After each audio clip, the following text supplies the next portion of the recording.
The next two presentations will take us one step deeper into some of the themes we touched upon this morning. Questions like, how do we protect existing trees in urban development and in projects? Or how do we value and conserve what we already have? Or how can we measure and communicate the value, for example, through metrics such as canopy cover or the accessibility of nearby green spaces? And it brings me to our next speaker. I believe that he is without question one of the most influential voices in urban forestry today. Through decades of international research and advocacy, he has helped put trees, and with that, our profession firmly on the map. His 330-300 rule is not just another guideline. I believe it has become an inspiration for politicians, for planners, and for professionals all around the world. It offers a simple but very powerful framework for greener, healthier, and more inclusive cities. We are incredibly proud to have him here with us this afternoon, Professor Cecil Konijnendijk. Thank you so much, Jan Willem, for this wonderful introduction. I feel very almost embarrassed, but wonderful to be with you this afternoon to talk about a little idea that became a big idea, or a big action, as you can say. I will take you into the journey of the 330-300 rule or guideline. Can I just see a show of hands? Who has heard about the 330-300? Basically everybody. A few people not, so that's always interesting. Even in our industry, not everybody knows it. So I think we heard some really great talks this morning from for example, the cities about the continuous struggle. In spite of all the wonderful things that trees do, the cooling, the health benefits, biodiversity, social cohesion, but then still having to fight hard for almost every single tree. And we heard how Hamburg and Bonn, for example, are trying to fight that fight. And it's not easy. And I think one of the reasons why it's often not easy is that it's hard for people outside of the tree sector to, first of all, fully understand the benefits of trees. And second of all, to really have some kind of framework or metric that can help us meet people from other disciplines. One of the things I always say in my presentations, I've been working in academia for over 30 years as a consultant as well, a researcher, teacher. And the most asked question that I've had over the years is when people called me from a city, some politician, some colleague, Cecil, how many trees, how much green space do we need? And of course, being a good professor, good academic, my answer was usually, it depends. So as I've been replying, it depends, it depends, it depends, we've been seeing decreasing tree populations in urban areas, in Europe and elsewhere. We've seen a decrease in quality of green spaces. We've seen an intensification, a densification of cities. So there came a moment in February 2021 when I realized in the midst of COVID, it depends is not good enough. I have to do more. And that is the story of the 330-300. And it led me to, for example, these kind of things. So being mentioned by the World Economic Forum as, oh, there's this new guideline for planning cities, which is the 330-300 rule. Or being featured in the French Cosmopolitan, talking about the man who can make you happy in 24 hours. I'm not sure about that. And then actually yesterday, or a few days ago on LinkedIn, was a nice message from colleagues from Brazil, that they've now worked on their first ever national urban forest plan in Brazil, centered around, among others, the 330-300. So this little idea has really started to go across the world. And we hear it from people going to conferences. Almost every single day I hear a new city that is using it. So, but of course, I want to not just talk about that and how wonderful the idea could be used, but actually I want to focus on you, right? What can you as EAC, as colleagues, do? How can it help you in your work? And actually, how are you the ones who are essential in delivering this? Because we have to have, for example, those big trees. We have to maintain trees, keep them as long as we can. We have to think about canopy rather than individual trees. We have to think about functionality. And I think this is where you come in with your professionalism. So I think, yeah, COVID, it's sometimes almost hard to remember, right? It was such an intensive period for us, 2 years where we, in some cases, were locked down for long times. I was very fortunate, between exclamation or between hyphens, that I was actually, first of all, living in Vancouver, when the COVID pandemic hit. I was actually at an ISA conference or event with Caitlin in New Orleans when I got COVID. It was March 2021, very early on, or 2020 I should say. And I was living in Vancouver at the moment. And the city of Vancouver very quickly realized that, okay, it's going to be really important not to close up our green spaces. While in many other cities in Canada, Toronto, Montreal, they immediately closed all the parks. They said people cannot go outside because it's going to spread. Vancouver said, you know, if we can have distance, we can clean the bathrooms, and so we can probably manage, even though we don't really know enough about it. But people were allowed to go out. And there's no doubt in my mind, right, that actually people in Vancouver were kept healthier. They could still connect with people outside. They were physically active. And that will probably have made a pretty big difference in how people felt, mental health, etc. But then the other lucky thing for me is that I had to move in the midst of the COVID pandemic from Vancouver to Barcelona. And Barcelona, of course, had very heavy lockdowns. So people were completely stuck in their apartments for up to 3 or 4 months. I had a friend, a Canadian friend, who actually had just moved there as well with his family, 2 small kids. They had a temporary apartment, 40 or 45 square meters, tiny, tiny. And then COVID hit and they were stuck. Just imagine, right? Sitting in a small apartment with 2 small kids. They said, his wife and him said to each other, first thing, all the alcohol has to go out of the house because we're going to get crazy if we start drinking now in this situation. So, and then of course, but the only thing they had was actually to look out of the window and to see trees in the street or to have a little bit of plants on the balcony. And they said actually that helped to keep them sane, right? It was really one way to maintain their mental health. And I think that actually shows that it's not only about the trees that cool, it's not only about the parks where we can go and recreate like here, it's also about seeing trees around us.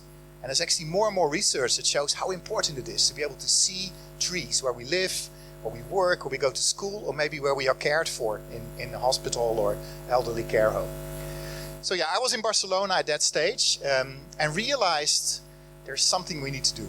And I had this thing in my head, okay, it depends, it's not going to do it. And I had just moved from being mostly an academic to being more of a consultant. And I thought, you know what, I'm going to try to think of a guideline. And I knew, of course, there was this thing the World Health Organization recommends that everybody should live within 300 meters from a park of about 0.5 to 1 hectare.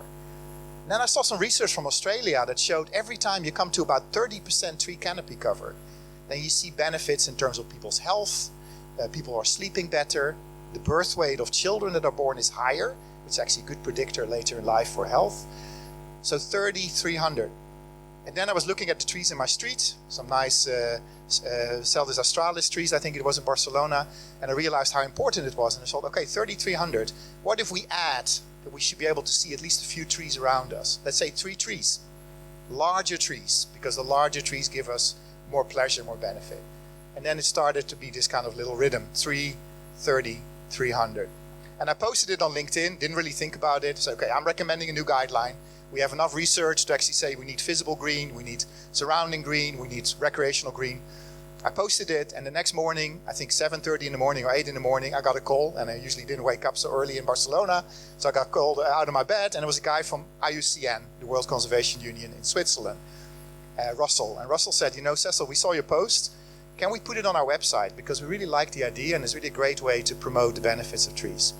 Well, after that, it went absolutely crazy, and it has kept me very busy for 4.5 years. Politicians started to call, planners started to say, hey, this is a wonderful guideline.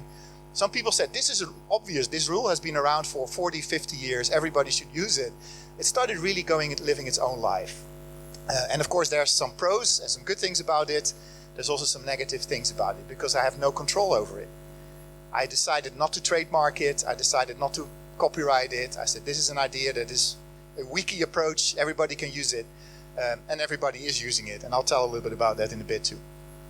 But let's take one step back, right? There is a lot of focus on the importance of green and nature today. There's a lot of interesting concepts, and I'm sure you're coming across them.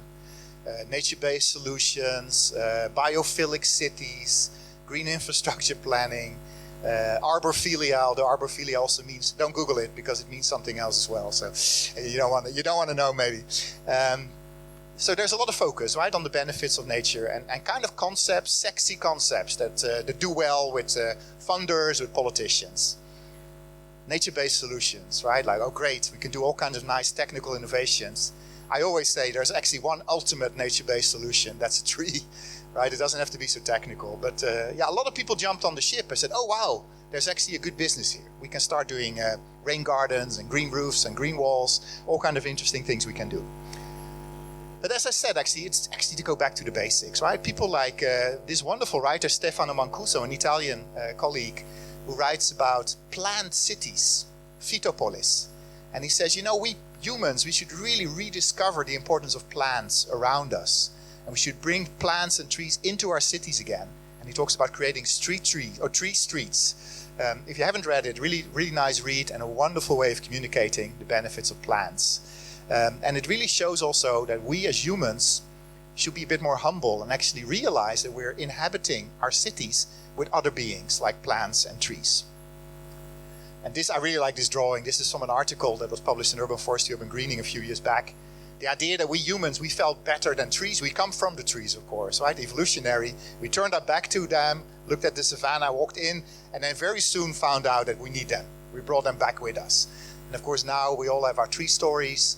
People are connected to trees in many ways. And it's a bit of a love-hate sometimes, right? Everybody loves trees. Usually if you ask people to say, yeah, I love trees, but, right? I often do this evenings with citizens, like participatory planning. And this often comes up. Oh, I love trees. But then after a few minutes, you get the story of the oak tree that puts all the leaves in the gutter, or the one that, you know, is the lime tree, the linden tree that's putting this sticky stuff on the cars, etc. So all kind of interesting stories. But of course, there is something evolutionary. We humans, we are very close to trees. And there's even some research that says, well, actually, trees are a bit like us, right? They stand up. They are reaching for the skies, the heaven, and they're rooted in the soil. So of course there's a lot of kind of religious and cultural symbolism around trees as well. So can we use that? Can we use that strong cultural connection, evolutionary connection in a better way? And we need it, as said, because this is the trend.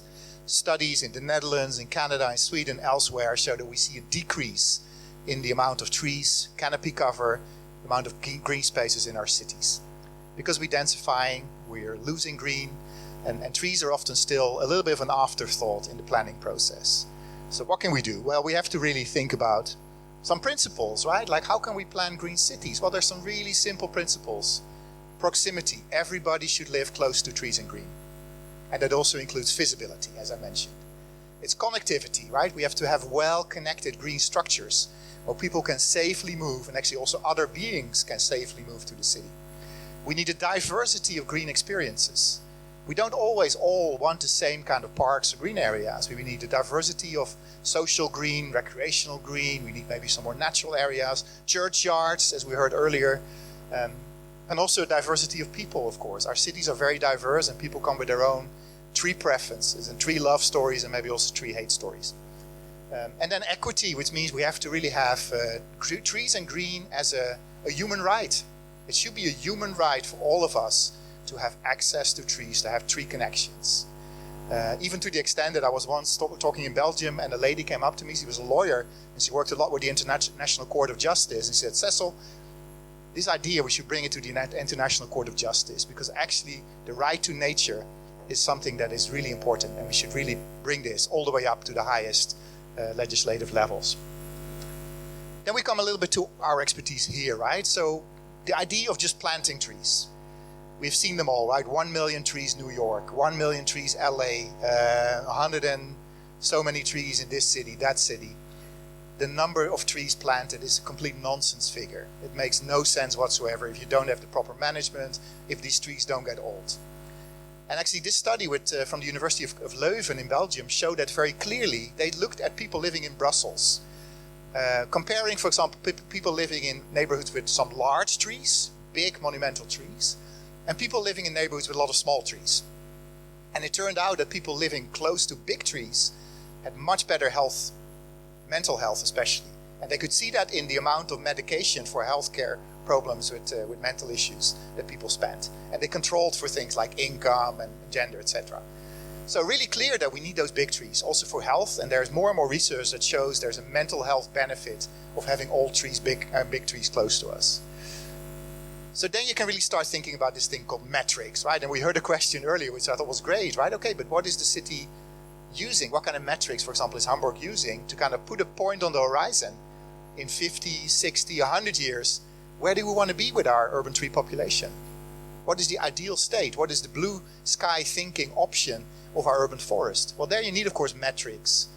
And we have, of course, examples of that, right? Canopy cover, number of trees per person, maybe access to green spaces. There's a lot of examples. And of course, also we have a lot of these kind of things now, right? Cities are competing. We have ECOTs as well, like who is the greenest city in Europe. We have all kind of ranking and benchmarking systems now. And cities use it to attract business, to attract political attention, to attract rich taxpayers, to attract Olympics, all kind of things why it's good for a city to be green. And there's some really interesting new metrics that came around. In the United Kingdom, they have something called the biodiversity net gain principle. It's adopted by Parliament, so it's in England at least, I think England and Wales. And it says that if you do a development project, you have to measure the biodiversity before, and you have to make it very clear and convincingly clear that after the project, the biodiversity is going to be higher. Not lower, not stable, but actually higher. So then, of course, you need a very detailed point system, like for big trees, you get so many points, blah, blah, blah. And this is now really influencing very much how developers, building corporations and so are working. Because they realize, oh, wow, whatever we want to do, we have to really look carefully at biodiversity. Wow, who knows Frank Santamore, 10, 20, 30? Everybody knows it, right? Yeah. I think this is a very good example of a rule that is actually was never really meant as a rule. It was a rule of thumb. Santamore really said, okay, I see there's a problem. Our tree populations are not diverse enough. Let's say not more than 10% of the same species, not more than 20% of the same genus, not more than 30% of the same plant family. And of course now across the world, you can go to Ouagadougou, you can go to a place in the far, deep Southeast Asia, and people will know the 10, 20, 30 rule. Why? Not because there's so much research behind it.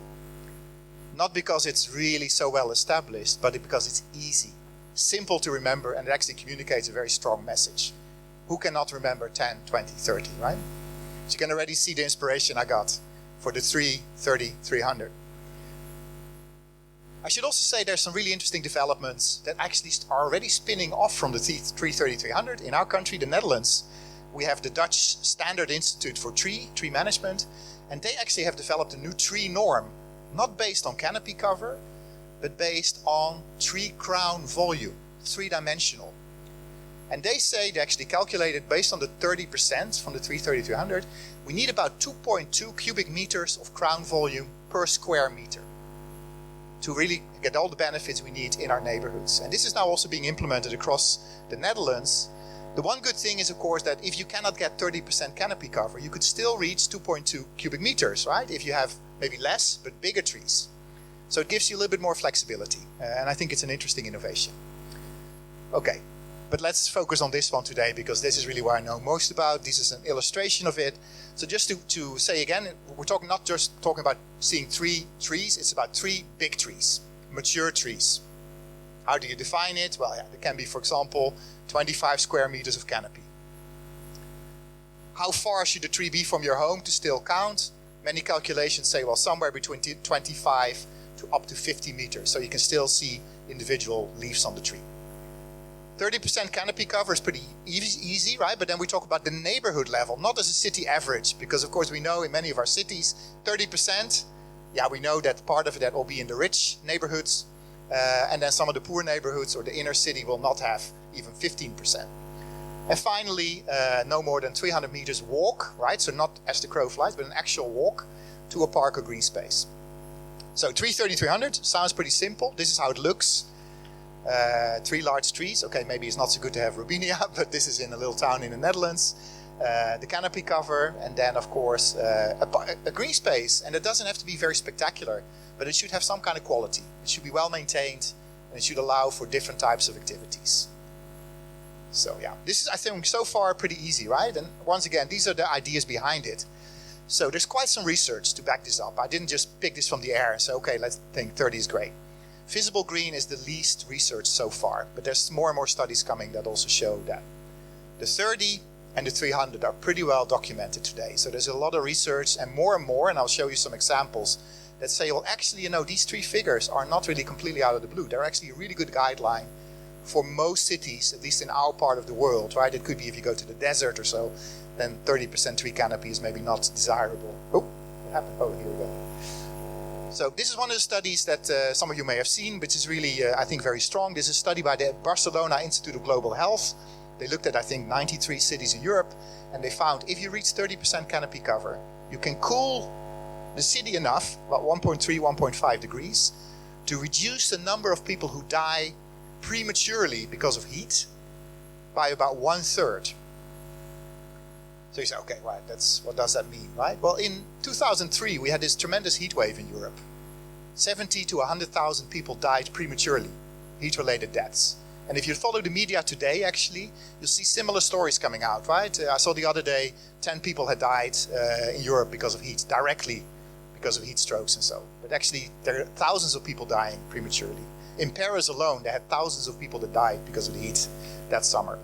So if we could actually, would have had more green, more tree canopy, we could have saved thousands, 10,000s of lives, or at least prolonged people's lives. I can tell you of all the slides I show, all the stories I can tell, this slide is the one that appeals most to the politicians. And if it doesn't appeal to them, I take them out to a city, for example to Bonn, and we walk a street where there's no trees, and they get really hot and sweaty, like we heard today from the politician from Hamburg too. And then we turn a corner into a nice, leafy street, and they can breathe again, they feel good. And I tell them, right, you feel it, right? You don't have to make up all kinds of scientific stories. You can just take people out and show the difference. And I think more and more people start to realize, right, the difference that trees make. This is a very new study done by a group of air pollution researchers. And they looked at potentially raising the canopy cover to 30% in European cities. And they found out that air pollution levels could be reduced so much that we could annually save 12,000 people from air pollution related deaths. So you saw already, right? Like thousands, 10,000s of lives saved for heat, 12,000 lives a year saved from air pollution. I mean, what kind of arguments do you need? Right? That we need more trees and we need more canopy. This is a little bit running over it, but some other stories. A new study in the Netherlands, a national study that showed that people who live in a 300 neighborhood are physically healthier and are less likely to be overweight. And we're actually, and I cannot say too much because it's still a little bit secret, but we're doing some calculations on that, what it means in economic terms. And it turns out that actually this means that 4% more people reach the activity levels that are set by healthcare authorities. So people are more likely to be healthy, and actually that's saving us a lot of money in the healthcare system. And then you can start calculating that back to actually tree canopy, right? What is the impact of tree canopy in an economic sense? So pretty exciting. Stormwater, we know also if you meet 300, there's much less likely problems with stormwater, especially peak flow. Studies they did in Paris, for example, showed up to 70% less problems with peak flows, which means your sewage system is not going to get the same kind of problems. And then a new study I heard from Switzerland where they said we were looking at bird life. And funny enough, at around 30%, you see kind of a leveling off of species diversity. So if you can hit 30%, you can almost get the full bird population. So yeah, funny, right, that these numbers are starting really to come back in the research. Well, this is a bit complicated. I'll make it a little bit simpler for you, but there's this thing called the pathway model in relationship between biodiversity and health. And it shows that actually, of course, things like reducing damage, building capacities, restoring our mental capacity, the 3, the 30, and the 300 all play an important role. So there's actually a really good reason why these 3 components are all important. And we need to have the combination of the 3, rather than saying, oh, we just need canopy cover, or oh, we just need access to parks. And of course, yeah, politicians also, they always want to have the economic figures. Well, fortunately, we see more and more studies, I3, but also, for example, the Central Park study, that show that a good park can really have an impact of many, many millions of euros. I really like this study from California. They looked at a group of millions of people in California, and it turned out that people who live in greener neighborhoods spend $374 less per year on healthcare. So this is just let's say take all the people in California, which is like 40 million people, times this amount, right? You see the kind of money that is involved. Now, of course, then the trick will be to siphon off some of that money and bring it back into tree care. And there I think we still have a big challenge, and I think EAC could also potentially help with that. How do we make those mechanisms that actually healthcare providers are going to pay for tree care in the future? we are actually all, we're all actually a little bit medical professionals, right? Don't forget that. So yeah, this is really going around the world, the 330-200. I have no full overview. It's impossible. I just know that in the Netherlands, 75% of all municipalities is using it. I know countries like Sweden, Belgium, UK, Spain, France, they're all using it. Australia, Brazil, North America, Canada, they're all starting to use it. And every single day there's a new city that I see, oh, we're using the 330-300. And I think it's a really nice way of bringing together people from different fields, different departments, to work on tree issues. And I've seen that in several cities now. Even if they don't use the 330-300 formally, they say it's a great tool to actually get people around the table. This may also be interesting to you. So I said already, I haven't copyrighted, I'm not in control of what's happening with it.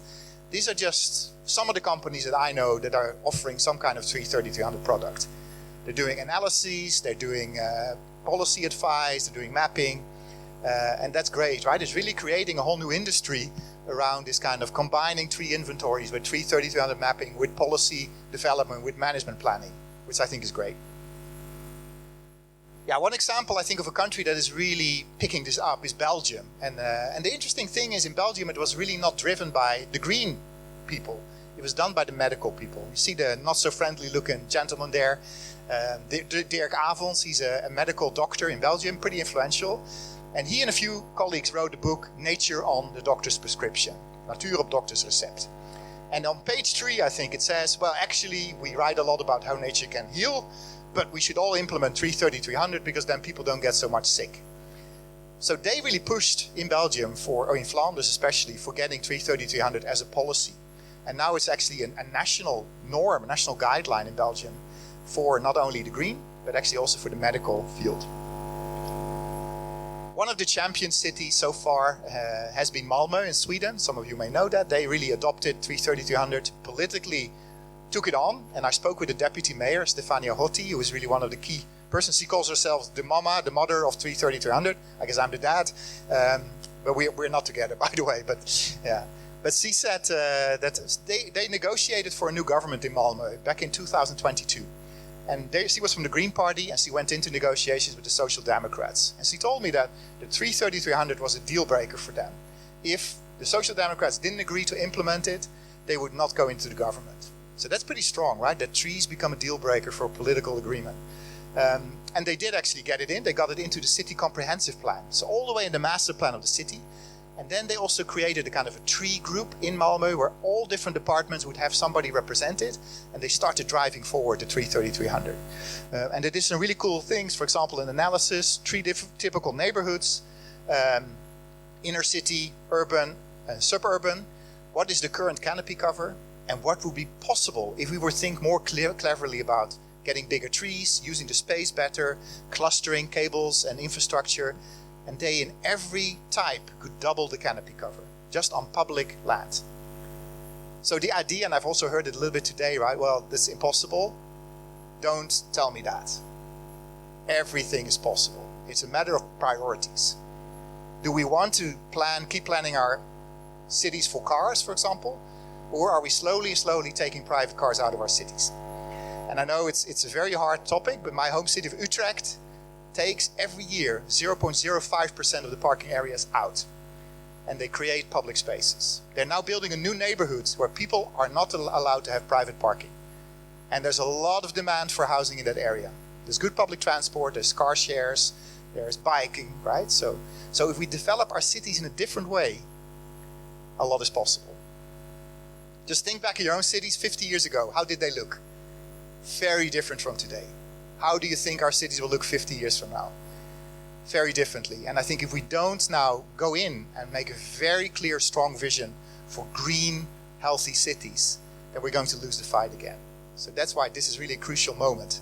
And in spite of all the problems we have, create a long-term vision and say, well, this is what we want to achieve. And it may not be doable in 5 years and 10 years, but in 20, 30, 40, 50 years, actually we can do a lot. And every % of canopy cover is actually already helping.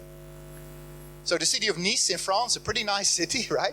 They actually also got the same idea. The mayor saw the 330-300 and he loved it. He's a former motorcycle racer. And he said, 330-300, I love that. It's a metric and we can compete between the neighborhoods. Let's do an assessment. This is what it is today. Looking good for the 300, not so good for the 30. And then we're going to make a plan, right? So this is what we're going to do specifically. We're going to put new canopy in. We're going to create new parks in the neighborhoods that need it more. So real action plan, measurable targets. Okay, what will happen then is the next question.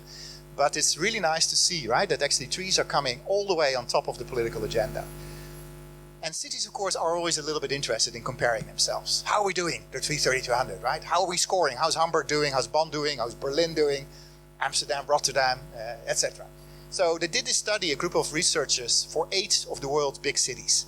And you see here, for example, not surprisingly, the city of Singapore is scoring very well. It's a pretty dense place, right, Singapore? Still, they managed to score pretty well, even on the 30. But that is because of 20, 30 years of green planning, where the former Prime Minister of Singapore said, we have to be high-tech, but we also have to be green. It has to be together.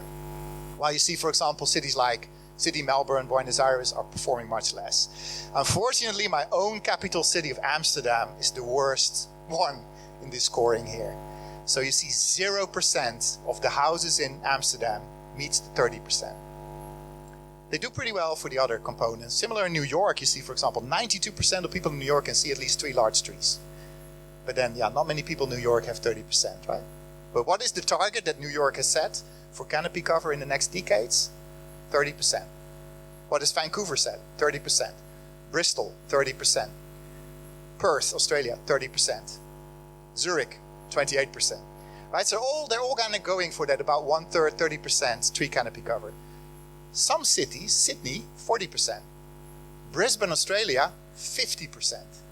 Why? Because they see what heat is doing to the city and they realize if we don't put canopy in place, we're going to die in the city. So we have to do it.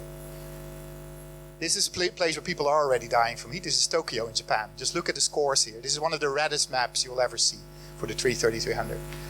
Really not doing very well. And I've been there recently. I was there just a month ago, I think, and it's really hot. Already in spring, it was really hot there. And people live inside because it's just not doable.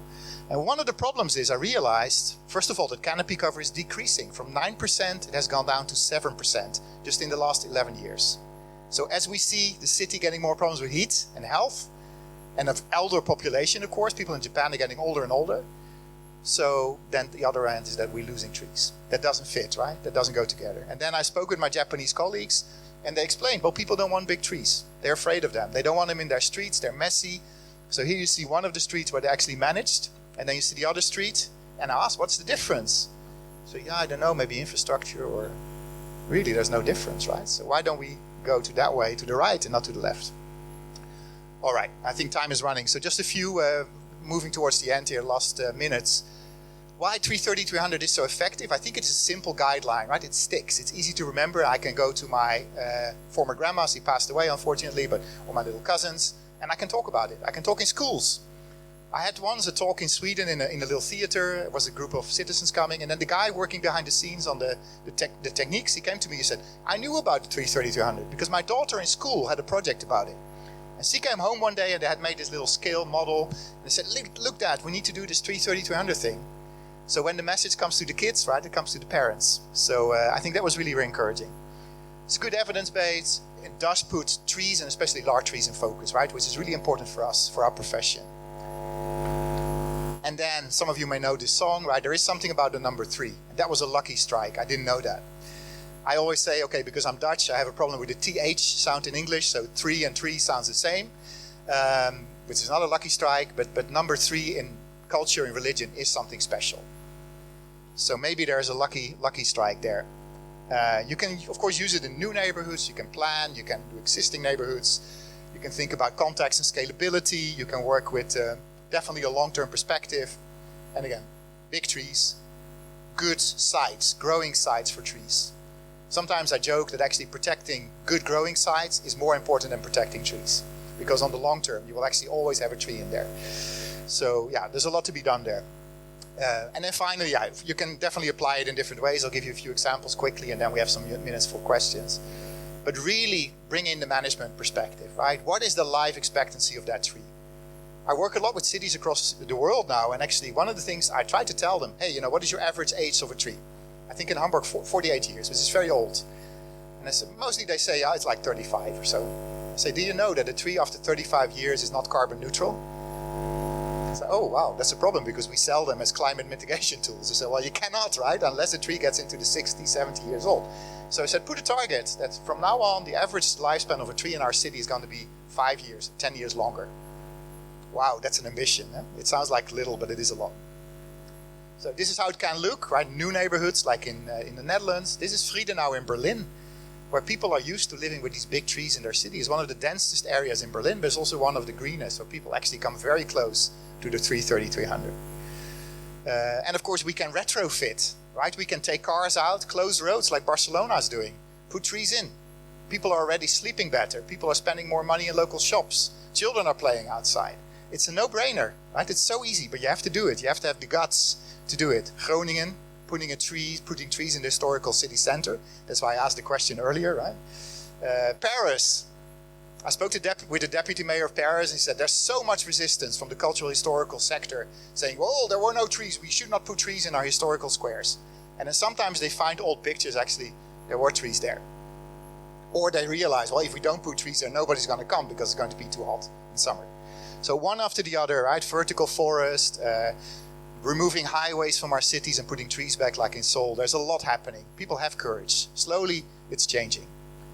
But also thinking about the developers, and I work a lot with the developing sector, and they get it. They realize, okay, this is a metric we can work with, right? And we can actually maybe get a benefit, profit from it when we develop 300 neighborhoods like in Utrecht. Business parks, where there's actually too little green and people are working in very bad places. Why don't we put green there and make sure that people can have a 20-minute walk during their lunch break? But of course, then we have to think about the soil. This is work done by Jean-François and colleagues in Amsterdam in a project in The Hague, where they actually look at tree soil. How can we improve soil conditions for pocket forests, for small woods and trees in our cities? And of course, it's about those big trees, right? How can we deal with big trees, good big trees? They don't have to be all monumental, but the big trees have exponentially more benefits than all those little small trees. Yeah, and then finally, in a book I wrote last year, I tried to work a little bit with the 330-300 and make them also more culturally strong, right? I say, well, the 300 could be urban groves. The idea of groves as meaningful woodland places. Can we not bring that idea back into our cities? I talk about forest streets rather than tree streets, as Mancuso was doing. Trying to see every street as a little forest, with layered vegetation, different tree species, bringing the forest into the street. And finally, doorstep trees that are actually really important in our daily lives. We have a special bond with them. We maybe greet them, we keep an eye on them, we see if they don't have insects or pests. We actually also check if they need water, etc. And always when I stand in front of a room of experts, people are like, mwah. But then when I'm standing in front of a group of kids, they immediately all put their hands up and say, oh yeah, I know, I have my doorstep tree, right? I have that one tree I really love in my school ground. Or I have that one in my garden or my grandmother's garden that I really love. So use these kind of ideas. So if you want to know more about the 330-300, there's a lot of resources. I have a website where I try to put every new study. There's already like 60 studies now on it. There's a handbook, which we developed in the Nordic Yggdrasil project, where you can have a step-by-step approach. And you know, it's not a rule as such that it has to be done everywhere exactly in the same way. It's a guideline, right? You can work with it, you can adapt it, you can use it to communicate. You can use it in new neighborhoods, old neighborhoods. You can use it for hospitals, for universities, etc. And finally, I'm working on a new book. I almost finished now about moving away from tree loss, which is the current situation, to tree love. And how do we do that all together? And these are just some of the actions that I propose at the end of the book, right? Everybody you talk with, your family members, your neighbors, other professionals, try to let them talk about trees. Try to make them advocate for trees. Try to make them care for trees. I think if we can change that mindset, that people don't just see trees as furniture in our cities, as dead beings, but as fellow living beings in our neighborhoods, I think from there on, we can really make a difference.